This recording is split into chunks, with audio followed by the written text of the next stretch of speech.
বাংলাদেশের রাজনীতিতে একজন সংখ্যালঘু সম্প্রদায়ের লোক হিসেবে আমার চিন্তা ভাবনা আগামীতে কে ক্ষমতায় আসতে পারে এবং কার ক্ষমতা আসা উচিত সেটা তো ভবিষ্যতেই বলে দেবে। তবে আমি যে চিন্তা ভাবনাটা রাখি, আশা করি আপনারা আমার চিন্তা ভাবনাটার অংশগ্রহণ করবেন এবং এই অংশগ্রহণের মধ্য দিয়ে হয়তো বা একটা বোধোদয় তৈরি হবে যে সংখ্যালঘু সম্প্রদায়ের অনেকেই কি চিন্তা ভাবনাটা করে।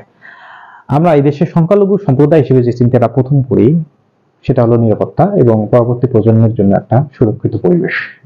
সেটা শিক্ষা ব্যবস্থা, স্বাস্থ্য ব্যবস্থা, অর্থ সম্পদ ব্যবস্থা এবং জীবনের মান উন্নয়নের ব্যবস্থা। কোটা আন্দোলন থেকে শুরু করে বৈষম্য বিরোধী আন্দোলন এবং পরবর্তীতে তার রূপ নেয় সরকার পতনে। আওয়ামী লীগ সরকার সংখ্যালঘু সম্প্রদায় বান্ধব, এটা বাংলাদেশের একটা বহুল প্রচলিত কথা এবং সত্যিকার অর্থে সংখ্যালঘু সম্প্রদায়েরা আশ্রয় খোঁজার চেষ্টা করে আওয়ামী লীগের ছায়াতলে গিয়েই। এটাই হয়ে আসছিল 1971 থেকে 2024। এখন বাংলাদেশের এই উদ্বুদ্ধ পরিস্থিতিতে সংখ্যালঘু সম্প্রদায়েরা অনেকেই হয়তো আতঙ্কিত, কারণ আমরা দেখেছি যে যখন শেখ হাসিনা সরকারের পতন হলো তার পরবর্তী সময়টা কিন্তু ধর্ম বর্ণ নির্বিশেষে অনেকের বাড়িতে অগ্নিসংযোগ, হত্যা এবং লুণ্ঠন হয়েছে। এর মধ্যে অনেক সংখ্যালঘু সম্প্রদায়ের বাড়িতেও হয়েছে, যেটা আবার সংখ্যালঘু সম্প্রদায়ের জন্য একটা মারাত্মক হুমকি স্বরূপ। যে একদিকে শেখ হাসিনা সরকার পতন, আবার অন্যদিকে তাদের বাড়িতে হামলা, অগ্নিসংযোগ এবং কোথাও কোথাও হত্যাকাণ্ড। এই দুইটা যে ঘটনায় পরস্পরে যে ভীতিজনক পরিস্থিতি তৈরি করেছিল তা একটা ভয়ানক রূপ নিবে কিনা সেটা একটা চিন্তা ভাবনার জায়গা থেকে সংখ্যালঘু সম্প্রদায়েরা চেষ্টা করেছিল পার্শ্ববর্তী দেশের বর্ডারে অবস্থান করতে। কিন্তু দুঃখের বিষয়, পার্শ্ববর্তী দেশ কিন্তু এই বিষয়টা নিয়ে অনেক প্রচারণা এনেছিল, কিন্তু তারা মূলত গ্রহণ করেনি। তো এই থেকে বোধোদয় হয় দেশ থেকে দেশান্তর বা এক দেশের নাগরিক থেকে আরেক দেশে যাওয়া এটা খুব একটা ইজি প্রসেস না। রাজনীতির যে প্রেক্ষাপট, ক্ষমতা কি আসবে, আওয়ামী লীগ কি আবার পুনর্গঠন হয়ে সরকার আসবে না বিএনপি এখানে একটা সুযোগ নেবে? আমি শুধুমাত্র সংখ্যালঘু সম্প্রদায়ের অবস্থান থেকে নয়, এটা আমার একটা নিজস্ব চিন্তা ভাবনা। আমি যেটা মনে করি, আমার যে বয়স, এই বয়সের কিছু একটা অংশ আমি ইতিহাসে পড়েছি আর বাকিটা আমি নিজেই ফিল করতে পেরেছি বুঝ হওয়ার পর থেকে। এই বাংলাদেশকে শাসন করেছে মোটা দাগে আওয়ামী লীগ, বিএনপি এবং জাতীয় পার্টি। সে সঙ্গে কখনো কখনো জামায়াত ইসলামী বাংলাদেশের সহ দল হিসেবে সরকারে অংশগ্রহণ করেছিল। ইসলামিক ঘরানার অনেক দলে রয়েছে, হেফাজতে ইসলাম অন্যতম, চরমোনাই, তার সঙ্গে জামায়াত ইসলাম। গত 15টা বছর জামায়াতে ইসলাম রাজনীতি মুক্তভাবে করতে পারেনি, কারণ আওয়ামী লীগ সরকারের এই সময়টাতে জামায়াতে ইসলাম নিষিদ্ধ ছিল এবং তাদের রাজনৈতিক সক্রিয়তা খুব একটা স্পষ্ট ছিল না। তবে আমরা জানি জামাতের যে ছাত্র সংগঠন, ছাত্র শিবির, এরা কিন্তু খুবই শৃঙ্খলা পরায়ণ, যে কারণে তারা কিন্তু গোপনে হলেও তাদের রাজনৈতিক যে চর্চা, এই চর্চাটা অব্যাহত রেখেছিল। যে কারণে শেখ হাসিনা সরকারের পতনের পর জামায়াতে ইসলাম একটা বড় শক্তি হিসেবে কিন্তু প্রেক্ষাপটে চলে এসেছে। এই প্রেক্ষাপটে জামায়াতেই কি হতে যাচ্ছে অন্যতম বড় অংশীদার বাংলাদেশ সরকার গঠনের ক্ষেত্রে। সংখ্যালঘু ভাবনা থেকে কি বলা যেতে পারে এটাকে? আমি আগেই বলেছি যে মোটা দাগে বিএনপি, আওয়ামী লীগ এবং জাতীয় পার্টি বাংলাদেশকে বিভিন্নভাবে শাসন করেছে, এবং কখনো রাষ্ট্রপতি শাসিত সরকার, কখনো প্রধানমন্ত্রী শাসিত সরকার। সেক্ষেত্রে জামাতের ভূমিকাটা খুব নগণ্যই ছিল। সংখ্যালঘু সম্প্রদায়ের চিন্তা ভাবনার জায়গা থেকে আমরা যে চিন্তাটা করেছি, প্রধানমন্ত্রী শেখ হাসিনা অর্থাৎ আওয়ামী লীগের যে রাজনীতি, আমরা এটাই বিশ্বাস করি। মানে যদিও কিছু কিছু সংখ্যালঘু সম্প্রদায়ের লোক বিএনপিপন্থীও ছিলেন, তারপর মোটা দাগে আমরা কিন্তু আওয়ামী লীগের ছায়াতলে থেকেই খুব একটা স্বস্তি বোধ করি। তবে চিন্তা ভাবনা বদলের একটা প্রক্রিয়া আসা উচিত আমার মনে হয়।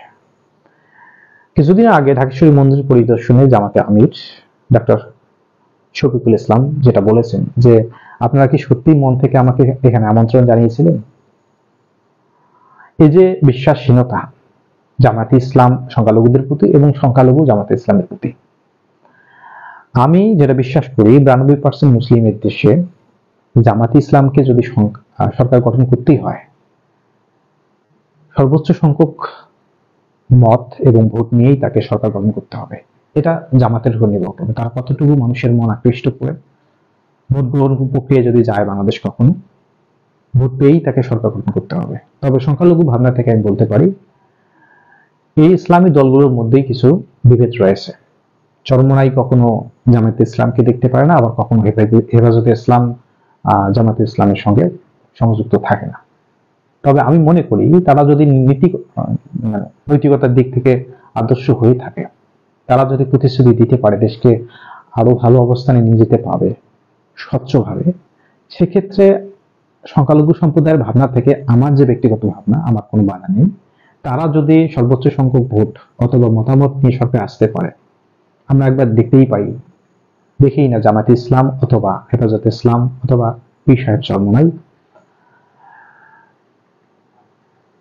এরা বাংলাদেশের জন্য কি করতে পারে, এবং সেই সঙ্গে সংখ্যালঘু সম্প্রদায়ের জীবনধারার মান উন্নয়নে নিরাপত্তার ক্ষেত্রে তারা কি করতে পারে। কারণ সব ভৌগোলিক অবস্থানে সংখ্যালঘু সম্প্রদায়েরা একটু হলো অবস্থানগত দুর্বলতায় থাকে এবং তাদের চিন্তা ভাবনা স্বাভাবিকতার চেয়েও নিম্নভাবে হয়।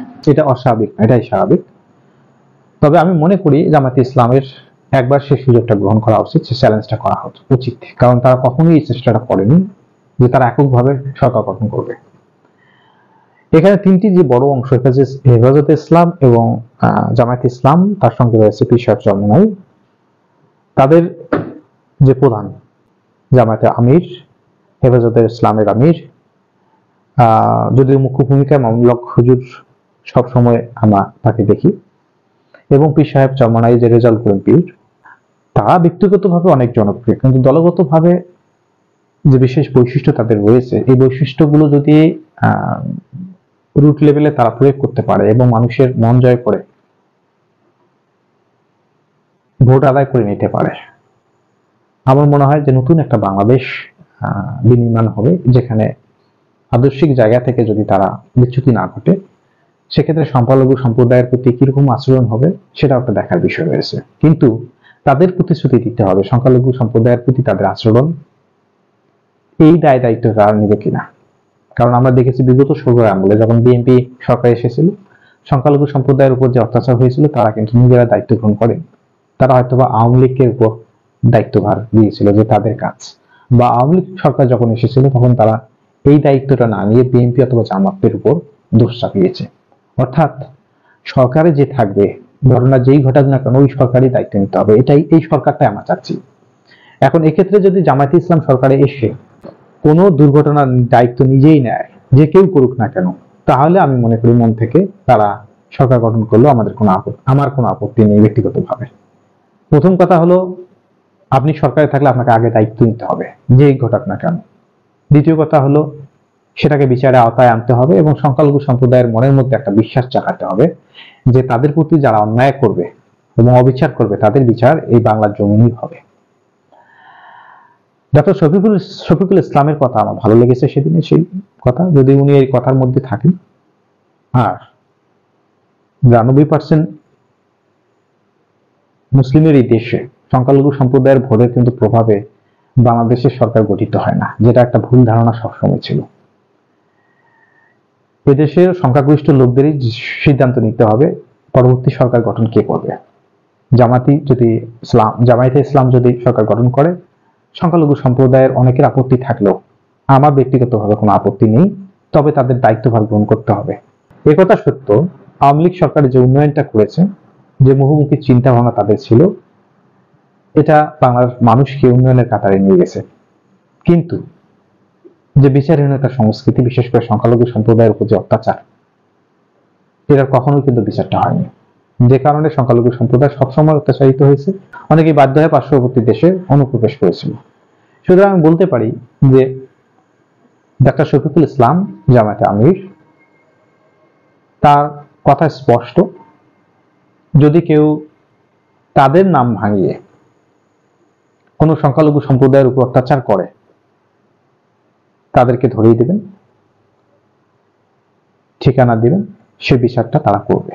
কিন্তু জামায়াতে আমিরের কাছে আমার অনুরোধ, ডক্টর শফিকুল ইসলাম তাদের লোক না, বাংলাদেশের কোন লোক যদি সংখ্যালঘু সম্প্রদায়ের উপর অত্যাচার করে, সেক্ষেত্রে আপনাকে দায়িত্ব নিতে হবে, যদি আপনি সরকার ব্যবস্থার প্রধান হন, যে কেউ করুক না কেন।